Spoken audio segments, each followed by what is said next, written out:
ప్రియమైన వాళ్ళారా, ప్రభువైన యేసుక్రీస్తు నామములో అందరికీ వందనాలు.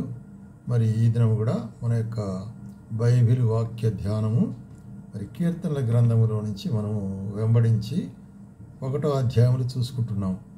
1వ అధ్యాయము కీర్తనల గ్రంథము 1వ అధ్యాయము 1వ వచనము 2వ వచనం.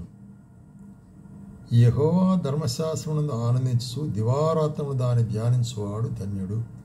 యెహోవా ధర్మశాస్త్రమునందు ఆనందించుచు. యెహోవా ధర్మశాస్త్రము, యెహోవా కట్టడలు, యెహోవా ఆజ్ఞలు, ధర్మశాస్త్రము ఇవన్నీ కూడా ఆయన మాటలకు లేక ఆయన వాక్యానికి సాదృశ్యంగా ఉంటున్నాయి. దేవుని యొక్క వాక్యం. కాబట్టి ఈ వాక్యము మరి ఆయన ఇశ్రాయేలుకి ఇచ్చేటప్పుడు ఇక్కడ ఒక మాట చెప్తుంటున్నాడు వాక్యాన్ని గురించి. అది ద్వితీయోపదేశకాండం 8వ అధ్యాయం 3వ వచనం. ఆహారం వలనే గాక యెహోవా సెలవిచ్చిన ప్రతి మాట వలనను నరులు బ్రతుకుదురని నీకు తెలియజేయుటకు ఆయన నిన్ను అణచి నీకు ఆకలి కలుగు చేసి నీవే గాని నీ పితరులే గాని ఎన్నడూ ఎరుగని మన్నాతో పోషించను. ఇక్కడ ఆహారము అనేటువంటిది. కాబట్టి మనుషుడు తాను తినే ఆహారం వలన మాత్రమే జీవించడు, కానీ దేవుని నోటి నుండి వచ్చే ప్రతి మాట వలన జీవిస్తాడు. అంటే ఇప్పుడు దేవుని మాటలు లేక దేవుని ధర్మశాస్త్రము, దేవుని ఆజ్ఞలు అనేటువంటివి అవి ఆత్మీయమైన ఆహారము అనేటిది మనం గ్రహించవలసి ఉంటున్నాం. ఆత్మీయమైన ఆహారం. శరీరానికి మనకు ఏ విధంగా ఆహారం అవసరంగా ఉంటుందో అదేవిధంగా మన అంతరంగంలో మన ఆత్మకు ఆహారం అవసరం. ఆ ఆహారము దేవుని యొక్క మాటలు. ఆ మాటలే అది ధర్మశాస్త్రం అనొచ్చు, అది లేకపోతే ఆజ్ఞలు అనొచ్చు, లేకపోతే ఆయన వాక్యం అనొచ్చు, ఏదైనా.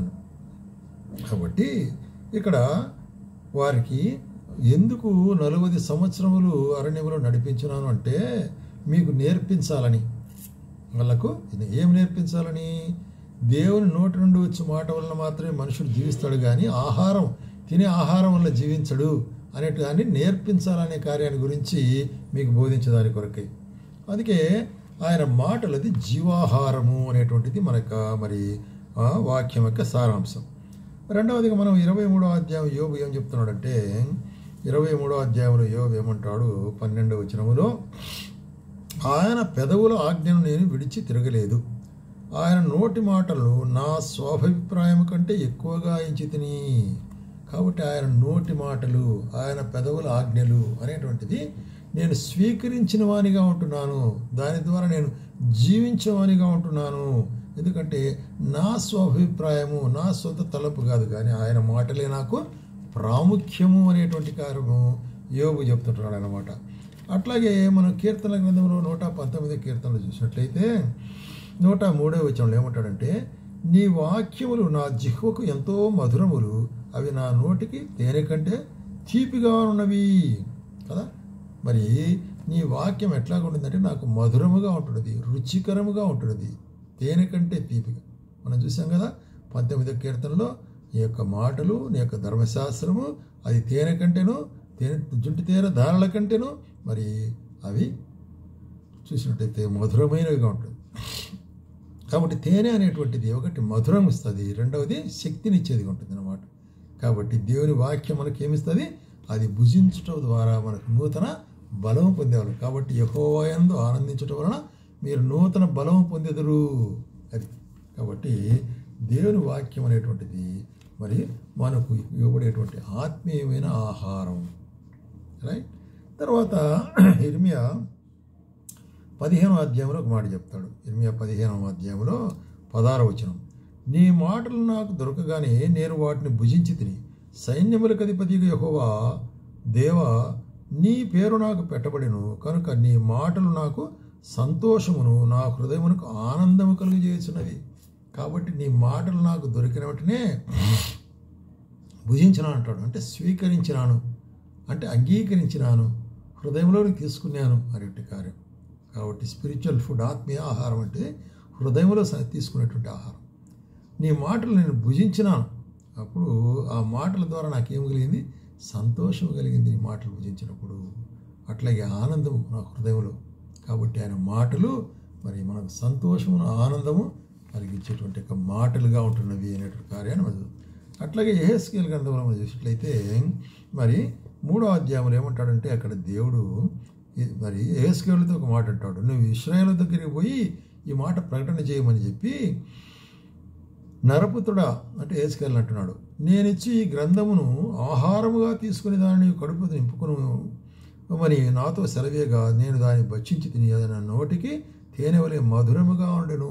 ఆయన వాక్యము ఆయన రాసిన మాటలు ఇది తీసుకొని నువ్వు భుజించంటే భుజించినప్పుడు ఎట్లా ఉంటుందంట, తేనె వలె మధురంగా ఉంటుందంట. కాబట్టి ఈ మాటలు నీ వెళ్ళి నా జనులకు తెలియజేయము అంటున్నాడు. కాబట్టి నేను ఏదైతే నీకు ఇచ్చినానో ఏది స్వీకరించినావు అది జనులకు నీవు తెలియజెప్పాలా అనేటువంటి కార్యం. కాబట్టి దేవుని ధర్మశాస్త్రం ఆనందించువారు అంటే ఆ దేవుని ధర్మశాస్త్రం ఎటువంటిదిగా ఉంటుంది అక్కడ చూసినట్లయితే అది మనకు జీవాహారముగా ఉంటున్నది, ఆత్మీయమైన ఆహారముగా ఉంటున్నది. అందుకొరకే యోహాను సువార్త 6వ అధ్యాయంలో కూడా ఏమంటాడంటే 51వ వచనములో పరలోకం నుండి దిగి వచ్చిన జీవాహారము నేనే. యేసుప్రభు చెప్తుంటున్నాడు, పరలోకం నుండి దిగి వచ్చిన జీవాహారము నేనే, ఎవడైనను ఈ ఆహారమును భుజించితే వాడు ఎల్లప్పుడూ జీవించును.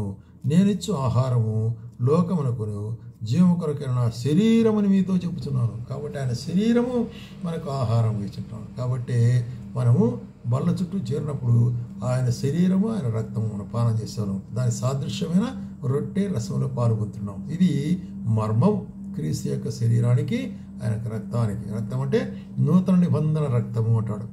కాబట్టి దాన్ని మనం వెంబడించి ఆచరించినట్లయితే ఆత్మీయమైన బలం పొందుతాం, స్పిరిచువల్ స్ట్రెంగ్త్ వి గెట్.